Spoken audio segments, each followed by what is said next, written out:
நம்ம வீடியோவை ரெகுலரா வாட்ச் பண்றவங்க எல்லாருக்கும் தெரியும். நேத்து வீடியோல தான் நான் சொல்லியிருந்தேன். இப்ப ஈரானோட கப்பல்கள் வெளிய வர முடியாத மாரி, அமெரிக்கா என்ன பண்ணியிருக்காங்க, ஈரானோட துறைமுகம் எல்லாத்தையும் சுத்தி பார்த்தீங்கன்னா, அவங்களோட கப்பல்கள நிப்பாட்டி வச்சிருக்காங்க அப்படின்னு. இப்போ என்ன பண்ணியிருக்காங்கன்னா, இப்ப ஈரானோட கப்பல நெறைய தாக்கியிருக்கோம் அப்படின்னு அமெரிக்கா சைட்லேருந்து கிளைம் பண்ணியிருக்காங்க. அது என்னென்ன கப்பல தாக்கியிருக்காங்க? எவ்வளோ கப்பல தாக்கியிருக்காங்க? அவங்க சொல்றது அமெரிக்கா சைட்லேருந்து அது உண்மையா? இல்லையா? அப்படியெல்லாம் தான் இந்த வீடியோல பார்க்க போறோம். சரிங்களா? அதுக்கப்புறம் இப்போ அவங்க தாக்கிட்டாங்கல்ல, நம்ம ஈரான் சைடுல அவன் சும்மா இருப்பானா? அவன் சும்மாவே இருக்க மாட்டான். அவன் என்ன பண்ணியிருக்கான் அப்படின்னும் பார்த்தீங்கன்னா, இந்த வீடியோல முழுசா பார்க்கலாம். ஓகேங்களா? அதுக்கப்புறம் இப்போ இந்த நம்ம பாகிஸ்தான்ல பேச்சுவார்த்தைகள் நடத்தியிருந்தாங்கல்ல, நம்ம ஈரானுக்கும் அமெரிக்காவுக்கும் இடையில. இப்போ அந்த பேச்சுவார்த்தைங்கிறது பார்த்தீங்கன்னா, திரும்பியும் தொடங்க வாய்ப்பு இருக்கு அப்படின்னு நம்மளுக்கு ஒரு நியூஸ்ங்கிறது கிடைச்சிருக்கு. அது எப்போ தொடங்க போகுது? யார் திருப்பி அந்த பேச்சுவார்த்தைங்கிறது எடுத்து பேச போறாங்க அப்படின்னும் நம்ம பார்க்கலாம். இன்னும் நிறைய நியூஸ்ங்கிறது இருக்கு. இந்த 24 மணி நேரத்துல இந்த போர் பற்றி என்னென்ன அப்டேட்ஸ் நடந்திருக்கோ அதை பத்தி நம்ம இந்த வீடியோல இப்போ பார்க்கலாம். ஓகேங்களா? சரி வாங்க இப்போ டைம் வேஸ்ட் பண்ணாம நம்ம வீடியோக்குள்ள போய் பார்க்கலாம். முதல்ல இப்போ நம்ம அமெரிக்கா சைடுல இருந்து அவங்க இப்போ இந்த ஈரானோட கப்பல்களை பார்த்தீங்கன்னா இப்போ முற்றுகையிட்டு இருக்காங்களே, அது எப்போ அவங்க அந்த கப்பல்கள் முற்றுகையிட்டு இருக்காங்க அப்படின்னு நம்ம ஃபர்ஸ்ட் பார்த்தலாம். ஓகேங்களா? நம்ம அடுத்தது இப்போ ஈரான்ல இருக்கிற இந்த தெற்கு கடற்கரையா இருக்கட்டும், அதுக்கப்புறம் இந்த ஹர்முஸ் கால்வாய் இருக்குல்ல, அதுவா இருக்கட்டும், இந்த கடற்கரை எல்லாத்தையும் பார்த்தீங்கன்னா அமெரிக்கா கப்பல்கள் முற்றுகையிட்டு இருக்காங்க. அது எப்போலேருந்துன்னா இந்த ஏப்ரல் 13 இருந்து தான் பார்த்தீங்கன்னா அவங்க முற்றுகைங்கிறது ஆரம்பிச்சிருந்தாங்க. இதை கன்ஃபார்ம் பண்ற மாதிரி அமெரிக்காவோட மத்திய கட்டளை இருக்காங்களே, சென்காம்னு சொல்லுவாங்க, அவங்க பார்த்தீங்கன்னா இந்த மாதிரி ஒரு விஷயத்த அவங்களே ஓப்பனா சொல்லியிருக்காங்க. சரி ஓகே, இப்போ அமெரிக்காவோட கப்பல் ஈரான் கப்பல் எல்லாத்தையும் முற்றுகைங்கிறது இட்டிருக்காங்க. ஆனா எந்த கப்பல் மேலேயும் இன்னும் தாக்குதல் நடத்தலையா அப்படின்னு உங்க எல்லாத்துக்கும் டவுட் இருக்கிறது எனக்கு புரியுது.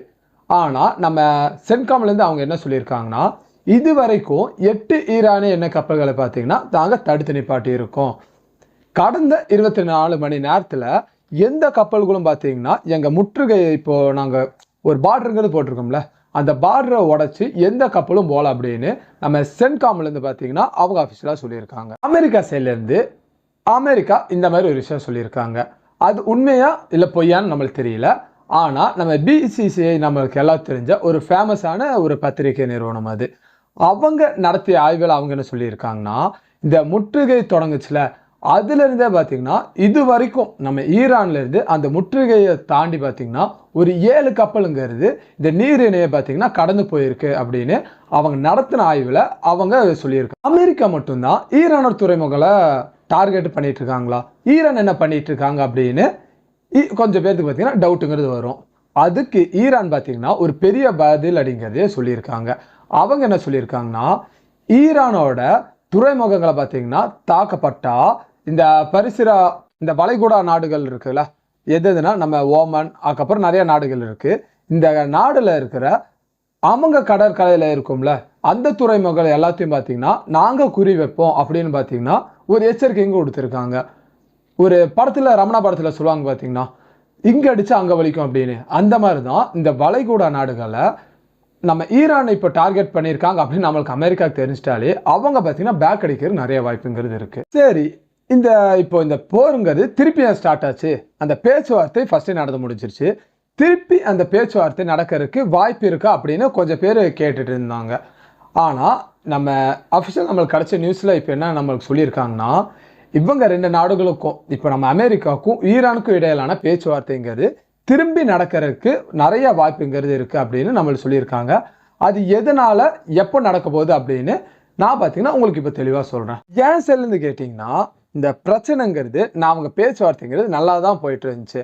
ஆனா கடைசி நேரத்தில் ஏற்பட்ட அந்த பிரச்சனையால தான் இந்த அமெரிக்காவுக்கும் அதுக்கப்புறம் ஈரானுக்கும் இடையிலான இந்த பேச்சுவார்த்தைன்னு பார்த்தீங்கன்னா அதில் ஒரு விரிசலுங்கிறது எப்படி சொல்றது, அந்த விரிசலுங்கிறது அதில் உருவாயிருந்துச்சு. ஆனா என்ன கேட்டிங்கன்னா இந்த லாஸ்ட் அந்த பிரச்சனையால தான் அவங்க 2 பேரும் அந்த ஒப்பந்தங்கள் பார்த்தீங்கன்னா கையெழுத்து போடாமல் போயிருந்தாங்க. ஆனால் அதுவே ஒரு ப்ளஸ் பாயிண்ட்டாக இருந்து இந்த பேச்சுவார்த்தை பார்த்தீங்கன்னா அதுலேயே பார்த்தீங்கன்னா திரும்பி தொடங்குறதுக்கு நிறைய வாய்ப்பு இருக்குன்னு நான் நினைக்கிறேன். அது மட்டும் இல்லாமல் நம்ம அமெரிக்க அதிபர் டொனால்ட் ட்ரம்ப்பும் பார்த்தீங்கன்னா ஒரு நியூஸுங்கிறது வெளியிட்டிருக்காரு இந்த பேச்சுவார்த்தை குறித்து. அதில் அவர் என்ன சொல்லியிருக்காருன்னா, இப்போ வர இந்த 48 மணி நேரத்துக்குள்ள இந்த உங்களுக்கு டேட்டோட சொல்லணும்னா இந்த ஏப்ரல் 17க்குள்ள பார்த்தீங்கன்னா பாகிஸ்தானில் இப்போ புது சுற்று பேச்சுவார்த்தைக்கு பார்த்தீங்கன்னா ஏற்படுறதுக்கான நிறைய வாய்ப்புங்கிறது இருக்குது அப்படின்னு பார்த்தீங்கன்னா நம்ம டொனால்ட் ட்ரம்ப் நம்ம அமெரிக்க அதிபர் டொனால்ட் ட்ரம்ப் பார்த்தீங்கன்னா இந்த மாதிரி ஒரு விஷயத்த அவர் வெளிப்படையாக சொல்லியிருக்காரு. அதுக்கப்புறம் நம்ம ஜேடி வான்ஸ் இருக்கார்ல துணை அதிபர், அவர் பார்த்தீங்கன்னா அவரும் ஒரு விஷயம் ஓப்பனாக பேசியிருக்காரு. இந்த அமெரிக்காவுக்கு என்ன தேவை அப்படின்னு. அதில் அவர் என்ன சொல்லியிருக்காருன்னா, எங்கள் இரு தரப்பிலும் பார்த்தீங்கன்னா இடையே நம்பிக்கையின்மைங்கிறது அதிகமாக இருக்குது. ஆனால் அதுக்கு பார்த்தீங்கன்னா நாங்கள் அவங்க சொல்கிறதுக்கெலாம் நாங்கள் கேட்டுட்டு போக மாட்டோம். எங்களுக்கு பெரும் ஒரு ஒப்பந்தங்கிறது பார்த்தீங்கன்னா ஒன்று நம்ம டொனால்ட் ட்ரம்ப் இருக்கார்ல அவர் விரும்புகிறாரு அப்படின்னு நம்ம துணை அதிபர் ஜேடி வான்ஸ் பார்த்தீங்கன்னா இந்த மாதிரி ஒரு விஷயத்த சொல்லியிருக்காரு. அது என்ன பெரும் ஒப்பந்தம் அப்படின்னு இப்போ பார்க்கலாம். அது என்ன பெரும் ஒப்பந்தம்னா, இந்த அணு ஆயுதங்கள் இருக்குல்ல அதை பார்த்தீங்கன்னா ஈரான் கைவிடணும் அப்படின்னா அவங்க பார்த்தீங்கன்னா இப்போ அமெரிக்கா சைட்லேருந்து ஆசைப்பட்டுட்டு இருக்காங்க. இன்கேஸ் இந்த ஈரான் பார்த்தீங்கன்னா இந்த அணு ஆயுதத்தை கைவிட்டா ஈரானை செழுமையாக நாங்கள் வச்சுருக்கோம் அப்படின்னு பார்த்தீங்கன்னா அமெரிக்கா சைட்லேருந்து நம்ம அமெரிக்கா கவர்மெண்ட்டுங்கிறது பார்த்தீங்கன்னா ஒரு உத்தரவாதங்கிறது தந்திருக்காங்க. சரி, இப்போ இந்த போர் பேச்சுவார்த்தைங்கிறது எப்போ தொடங்கும் போது அப்படிலாம் நம்ம பார்த்துட்டோம். அடுத்தது இந்த போரோட தாக்கம் என்ன இது வரைக்கும் நடந்திருக்கு அப்படின்னு பார்க்கலாம். அதுக்கப்புறம் இந்த போரில் இது வரைக்கும் எவ்வளோ பேர் உயிரிழந்திருக்காங்க, அது மட்டும் இல்லாமல் எவ்வளோ பேர் காயமடைஞ்சிருக்காங்க அப்படின்னு நம்ம இப்போ ஒன் பை ஒன்னா இப்போ அடுத்து பார்க்கலாம். ஃபர்ஸ்ட்டாக இந்த போருங்கிறது பார்த்தீங்கன்னா பிப்ரவரி 28 ஆரம்பிச்சிச்சு. அது நம்ம தெரிஞ்சது தான். அந்த நேரத்துலேருந்து இது வரைக்கும் தோராயமாக ஒரு 5000 பேர் பார்த்தீங்கன்னா இந்த போரில் கொல்லப்பட்டிருக்கலாம். இது நம்ம அமெரிக்காவில் இருக்கட்டும், அதுக்கப்புறம் நம்ம ஈரான்லேயா இருக்கட்டும், எல்லா நாளும் சேர்த்து ஒரு 5000 பேர் கொல்லப்பட்டிருக்கலாம் அப்படின்னு சொல்லியிருக்காங்க. இப்போ அடுத்தது ஒவ்வொரு நாட்டிலையும் எவ்வளோ பேர் உயிரிழந்திருக்காங்க அப்படின்னு பார்க்கலாம். இதில் பார்த்தீங்கன்னா இந்த போரில் ஈரானில் இருந்த மட்டும் 2000 பேர் பார்த்தீங்கன்னா இதில் உயிரிழந்திருக்கலாம் அப்படின்னு சொல்கிறாங்க. சாரி ஈரான் சைடில் இருந்து மட்டும் பார்த்தீங்கன்னா இது வரைக்கும் 3000 பேர் உயிரிழந்திருக்காங்க அப்படின்னு சொல்லியிருக்காங்க. அதுக்கப்புறம் நம்ம லெபனான் நாட்டு இருக்குல்ல அங்கே பார்த்தீங்கன்னா 2000 பேரும், நம்ம அமெரிக்கா தரப்பில் 13 வீரர்கள் பார்த்தீங்கன்னா கொல்லப்பட்டிருக்காங்க. இந்த போரால இது வரைக்கும் பார்த்தீங்கன்னா இவ்வளோ பேர் தான் இறந்துருக்காங்க அப்படின்னு நம்மளுக்கு நியூஸுங்கிறது வந்திருக்கு. அது மட்டும் இல்லாமல் இந்த மோதலில் 400 அமெரிக்க வீரர்கள் பார்த்தீங்கன்னா காயமடைஞ்சிருக்காங்க அப்படின்னு நம்ம செட்காம் இருக்காங்களா அவங்க பார்த்தீங்கன்னா அஃபிஷியலாக இந்த நம்பருங்கிறது அவங்களே பார்த்தீங்கன்னா உறுதி பண்ணியிருக்காங்க. அடுத்தது பார்த்தீங்கன்னா இந்த போரோட நிலவரம் இப்போதைக்கு என்னவா இருக்குது அப்படின்னு பார்த்துடலாம்.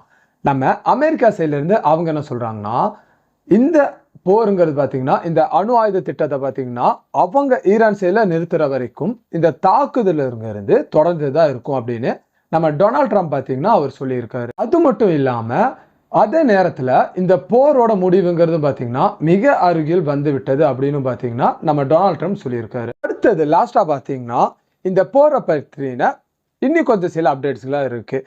அதையும் பார்த்தீங்கன்னா இப்போ ஒன் பை ஒன்னா இப்போ அடுத்து நம்ம பார்க்கலாம். ஃபர்ஸ்ட்டாக நம்ம சீனா என்ன சொல்லியிருக்காங்கன்னு பார்த்துடலாம். இப்போ சீனா சைட்லேருந்து இப்போ சீனா நாடு ஈரானுக்கு உதவி பண்ணியிருக்காங்க அப்படின்னு சொல்லியிருக்காங்க.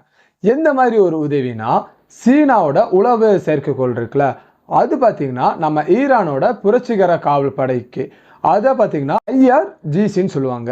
இவங்க என்ன பண்ணியிருக்காங்கன்னா அமெரிக்காவோட இராணுவ தளங்களாக இருக்கட்டும் இல்லை முகாங்களாக இருக்கட்டும் இதை பார்த்தீங்கன்னா அவங்க கண்காணித்து இதை செயற்கைக்கோள் படத்தை நம்ம ஈரானுக்கு பகிர்ந்திருக்காங்க அப்படின்னு ஒரு பத்திரிகையில் பார்த்தீங்கன்னா சொல்லியிருக்காங்க. அது எந்த பத்திரிகையில் வெளிவந்திருக்குன்னு நம்மளுக்கு நியூஸுங்கிறது கிடைக்கல. ஆனால் ஒரு பெரிய பத்திரிகையில் இந்த மாதிரி ஒரு நியூஸுங்கிறத அவங்க சொல்லியிருக்காங்க. அவங்க சொன்னாங்க. இந்த செய்திங்கிறது பார்த்தீங்கன்னா காட்டு தீ மாதிரி இப்போ பரவிட்டு இருக்கு. அடுத்தது இப்போ இவ்வளோ பிரச்சனை இங்கே போயிட்டு இருக்கிற அதே கேப்பில் நம்ம இன்னொரு பிரச்சனையை நம்ம மறந்துட்டோம். அதுதான் நம்ம லெபனானுக்கும் இஸ்ரேலுக்கும் நடக்கிற போர்.